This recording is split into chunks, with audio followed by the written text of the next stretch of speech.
আজকে আমরা দেখতে পাই রেজাউল করিম আপনারা যখন ইসলামী আন্দোলনের কথা বলেন, ইসলামী খেলাফত প্রতিষ্ঠার কথা বলেন, কোরআনী আন্দোলনের কথা বলেন, তখন রেজাউল করিম আপনারকে জঙ্গি বলা হয় কথা বলেন ঠিক কিনা? আমরা দেখেছি এই কথাগুলো তো ফাঁসিবাদের আমলে, কেন এই সরকার আমলে, ইন্টারিম সরকার আমলে আমাদের ভাই রেজাউল করিম আপনার বিরুদ্ধে এরকম মামলা দেওয়া হবে, হামলা দেওয়া হবে। আমরা আজকে ছোট্ট মানববন্ধনের মাধ্যমে ইন্টারিম সরকারকে, বর্তমান সরকারকে একটা মেসেজ দিতে চাই। রেজাউল করিম একজন ব্যক্তি নয়, রেজাউল করিমের পিছনে হাজার হাজার লক্ষ লক্ষ মানুষ রয়েছে। যদি এই দেশে ইসলামপন্থীদেরকে নিয়ে, আলেমদেরকে নিয়ে, ওলামা ইকরামদেরকে নিয়ে যদি ষড়যন্ত্র করা হয়, আমরা কিন্তু এই ষড়যন্ত্র রুখে দেব ইনশাআল্লাহ।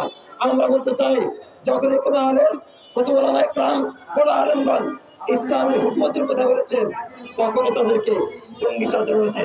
বাংলাদেশে এটা প্রমাণ হয়ে গেছে এই দেশ কোনো জঙ্গি নাই, জঙ্গি নাই, জঙ্গি নাই কথা বলে। আমরা বলতে চাই যে বা যারা এই মামলার বাদী হয়েছে, আগামী 3 দিন, আমরা 3 দিন টাইম দিলাম। এই 3 দিনের মধ্যে যদি এই মামলা প্রত্যাহার করা না হয়, সারা বাংলাদেশ থেকে তার বিরুদ্ধে গণ আন্দোলন হবে। প্রত্যেক থানায় থানায় আব্দুল মান্নানের নামে মামলা হবে বলে শেষ করতে। আসসালামু আলাইকুম।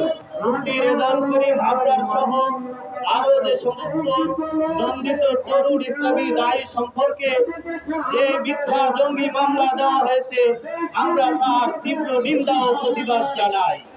এই মামলা, এই জঙ্গি মামলা, এটি একটি ষড়যন্ত্র ও উদ্দেশ্য প্রণোদিত মামলা। এর পিছে অনেক বড় ষড়যন্ত্র রয়েছে। ওই সমস্ত নাস্তিক মুরতাদ যারা সবসময় ইসলামের বিরুদ্ধে লেগে থাকে, ইসলাম নিয়ে চক্রান্ত করে, তারা এই সমস্ত জঙ্গি দ্বারা, এই সমস্ত মিথ্যা মামলা দিয়ে মানুষদেরকে তোহমাত দিয়ে তারা ইসলামকে বিনির্মূল করতে চায়। কিন্তু আমরা বলতে চাই, ইসলামকে বিনির্মূল করা এত সহজ নয়। এই সমাজে আলেম উলামার অনেক বড় দায়িত্ব এবং অবদান রয়েছে। তারা যদি আজ না থাকতো, এই সমাজটা চুরি ডাকাতিতে লিপ্ত হয়ে যেত।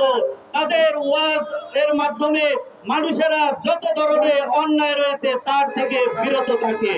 আজ তাদেরকে দমন করার মাধ্যমে এই দেশে নাস্তিকতা, মুরতাদাত থেকে তারা সে প্রমাণিত করতে চায়। আমরা বেঁচে থাকতে ইসলাম বিরোধী কোন কর্মকাণ্ড হতে দিব না ইনশাআল্লাহ। শেষে গিয়ে বলতে চাই, এই উদ্দেশ্য প্রণোদিত যে ষড়যন্ত্র জঙ্গি মামলা দেওয়া হয়েছে, এটা যদি প্রত্যাহার না করা হয়, এই দেশে গণসংযোগ গড়ে তোলা হবে, গণ আন্দোলন গড়ে তোলা হবে। প্রত্যেকে যার যার ঘর থেকে বের হয়ে এই সমস্ত নাস্তিক মুরতাদের বিরুদ্ধে সর্বদা সংগ্রাম করে যাবে। আজ সমাজ থেকে যদি আলেম উলামাদেরকে নির্মূল করা হয়, সে চক্রান্ত করা হয়, শুনে রাখো, তোমাদের মৃত্যু হবে শুয়োরের মতো, কুত্তার মতো। এই সমাজে কোনো আলেম খুঁজে পাবে না, কোনো খতিব খুঁজে পাবে না, কোনো ইমানদার খুঁজে পাবে না যে তোমাদের জানাজার নামাজ পড়াবে এবং তোমাদেরকে দাফন করবে। সুতরাং আমি বলতে চাই, ইসলাম বিরোধী কোনো কর্মকাণ্ডের সাথে লিপ্ত হবেন না। ইতিহাস থেকে শিক্ষা নেন, যারাই ইসলামের বিরোধিতা করেছে তারাই পৃথিবীতে বাঁচতে পারে নাই, তাদের মৃত্যু হয়েছে এই সমস্ত জানোয়ার, কুত্তা, শুয়োরের মতো। প্রিয় সাথী বন্ধুগণ, আলেম উলামার বিরুদ্ধে যত ধরনের ষড়যন্ত্র, হয়রানি মামলা করা হয়েছে, এগুলা প্রত্যাহার করুন।